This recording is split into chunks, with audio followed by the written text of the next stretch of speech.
right, sorry about that, everybody. I'm gonna go live. Promise it. Here we go. I haven't popped it on yet. Here's the transition. Here we go. 3, 2, 1. I still did the count-in. There we go. Wait, are we live? Did we go live? RPG. Yeah, I just popped it live. Wait, Why not? Are we live? We're live now. Yeah, we're live now.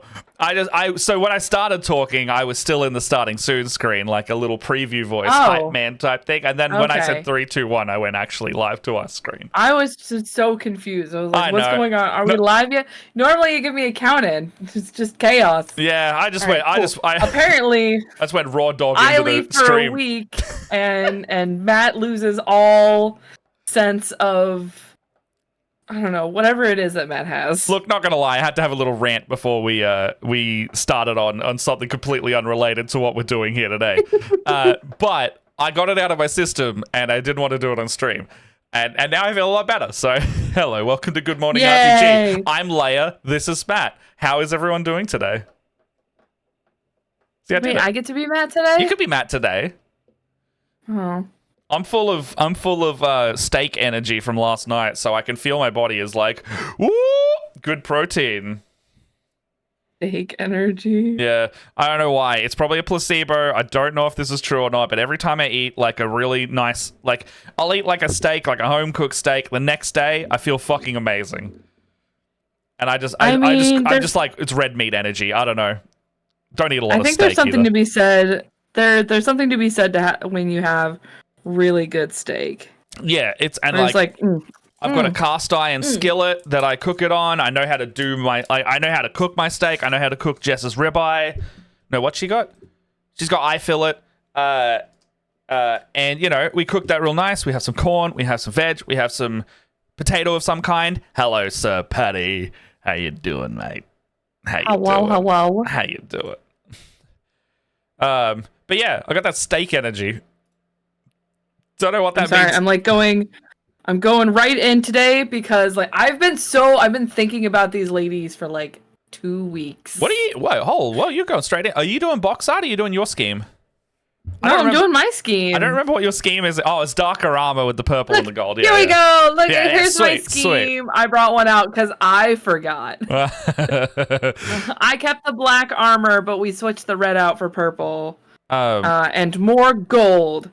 Adeptus Fabuloso. I do remember when we were first creating the emotes for the channel, by the way, and you were like, "Oh, I did this," and then we made your emote and you changed your color scheme midway, so we had to color palette swap the sister on your emote.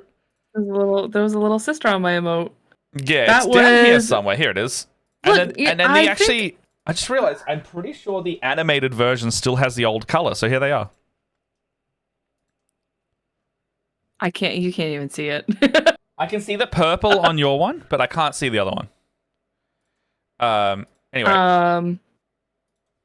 I only painted one sister in the red. Did I do another red one? I want to say yes.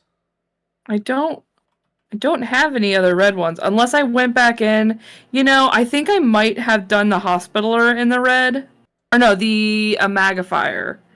The one that's holding the big ol'... Yes! I remember, because I painted that with you and Jess. And she was holding the big ol' staff. Yeah, okay. She was painted red. And then I was like, no! I have to go with purple, because it's my favoriteest color. Adeptus Fabuloso! Fabulosa! whatever plasticity has dubbed my sisters. Whatever that is. Oh my god, look how beautiful she is. I did. Oh, you did a face already. I painted everyone's in preparatory for tonight. I painted everybody's face. All of my novitiates. My novitiates are ready to be painted. I'm just starting with the Seraphim because those are the ones that I'm the most excited about. Yes. But my novitiates are ready to go. My canoness. I also have a dialogus that is ready to be painted. But we're starting here because I love these models. They're so freaking pretty.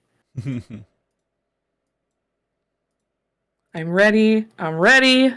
Whoa, the all over thing on the Games Workshop web store is fucking awesome now. You can do like above pictures.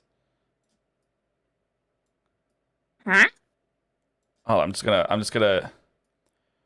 pop in a little web source so I can see my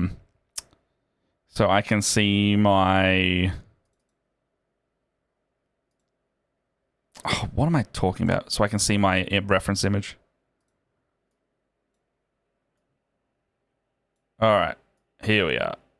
Here's my reference. Here, I'm going to be doing Farsight again today. Ooh. Well, actually, not again. This is the first time you would have seen him on stream because I started painting him off stream the other day, and I'm vibing it. So I figure I'll just keep doing that. Yeah. But now I have like a live rotating image that I can spin around. Check this out.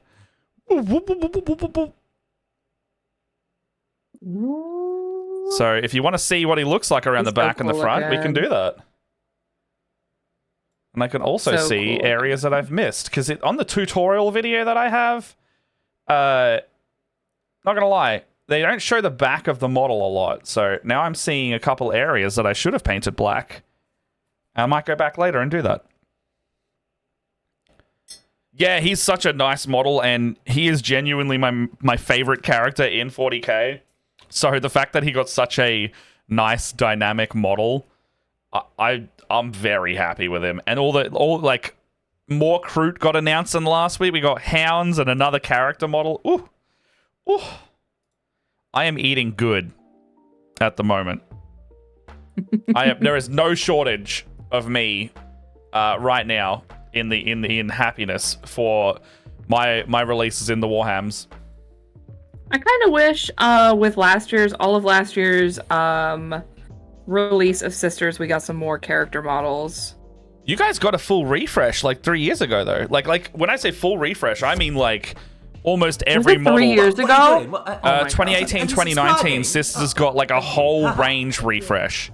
Oh, thanks. Oh, Chamel, you got a whole year? You got a whole year, Chamel? Oh my gosh. Oh, you would have just unlocked your little red one too. You got your red dice badge for the badges or the subscriber badges. Aww. As far as I know, there's only one named there's two named models that I know of. Morven. There is Morven Val and Sister Amalia Novena. Which is actually the first sister I ever bought. In that sense, Tau only has 3 named characters. They've also had their range like fully refreshed earlier, but no, 4 named characters, but one's not really around anymore. I actually need to go get a sister where I can see the whole torso.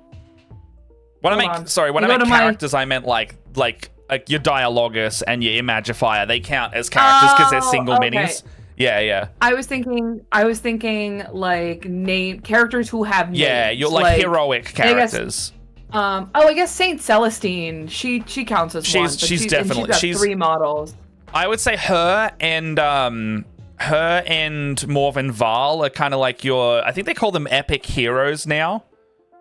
So like they're like your supreme commander type model, where it's like they are typically the protagonist of a book or like a legendary figure in their thing. Like I've got. Yeah. Look at this. Bro. She's cool. So this is Amalia Novena. I want to paint that model. I do remember having to go back and repaint her because she did have the red. I wanted her. I also went through and edge highlighted her as well, so her gold has. Are you kidding me? Are you kidding me, Leia? Your edge highlighting? Going back and edge highlighting? You fucking. I might have. You cheeky sausage. Okay, here we go. Cheeky sausage. So the Tau still have the A. Sorry, go on. That's the. I was just gonna say. Here's the Imagifier. I do vaguely remember her being her blue. Blue. I do remember her being red originally, but like, oh, that purple looks so nice. And that edge highlighting. Who this bitch? So Patty, okay, go ahead. In 9th edition, they did get the 8 again. Yeah, they did.